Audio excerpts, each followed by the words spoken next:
بیواؤں کی کہانی چھوڑو جوانوں، میں تم سے ایک بات پوچھوں، کیا تم کھانے سے پہلے جن ماں باپ کو الگ تم نے کر دیا ان سے پوچھتے ہو ابا کھایا کہ نہیں؟ جب تم کسائی کی دکان سے جا کر کے اپنی من پسند کا گوشت لاتے ہو تو کبھی یہ خیال آیا میرے باپ کو کیا پسند ہے؟ بوڑھے ماں باپ جنہوں نے تمہیں بچپن سے لے کر کے جوان کیا، اور کبھی تم نے گوشت بنایا تو بوٹی جا کے ان کے آگے رکھ دی جسے کاٹنے کے لیے دانتوں کی ضرورت ہوتی ہے اور وہ ان کے منہ میں نہیں ہے، یا ان کا پیٹ بھرانا چاہتے ہو یا انہیں تڑپانا چاہتے ہو؟ باپ کی رضامندی تو یہ تھی، اگر تجھے پتا تھا میرے باپ کے داڑھ دانت کمزور ہے تو اس کے ایسے کھانا بنواتا۔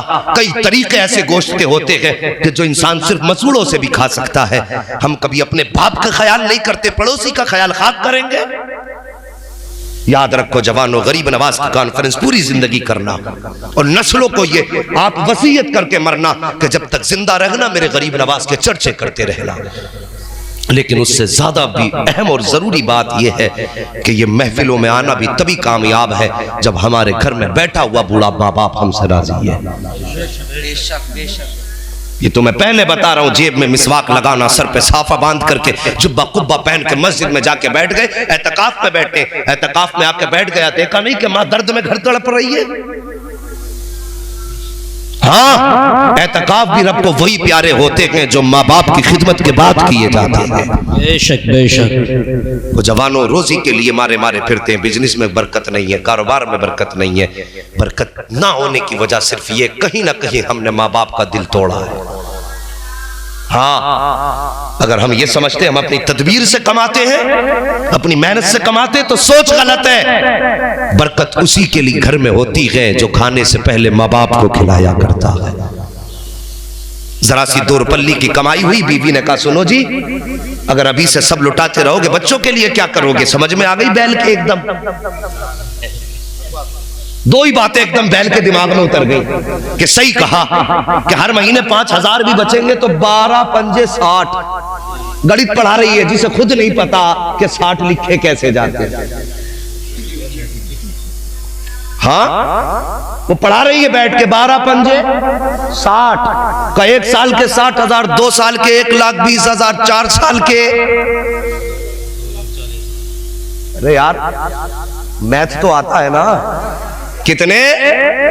2,40,000 انگلیوں پہ گنا دیے۔ اس کی سمجھ میں آ گیا او نادان، تیری بیوی نے تجھے اتنا پڑھا دیا کہ اگر گھر والوں پہ لٹاؤ گے بچوں کے گزارے کیسے ہوں گے؟ جب بیویاں یہ کہا کریں تو اس کے سامنے مصطفیٰ کا فرمان کھول کے رکھ دیا کرو۔ آؤ میرے نبی کی تاریخ اٹھا کر کے دیکھو، ابھی آپ نے اعلان نبوت نہیں فرمایا ہے، مکے کے بازار میں سرکار جا رہے ہیں، آپ نے دیکھا ایک جوان اپنے باپ کا گریبان پکڑ کے لایا ہے اور اس کو گالیاں بک رہا ہے۔ میرے سرکار نے بوڑھے باپ پہ ظلم ہوتے دیکھا، گئے جا کے جوان کی کلائی پکڑی، بوڑھے کا گریبان چھٹایا اور چھٹانے کے بعد فرمایا کون ہے یہ؟ تیرا کیا لگتا ہے؟ اس نے کہا یہ میرا باپ ہے۔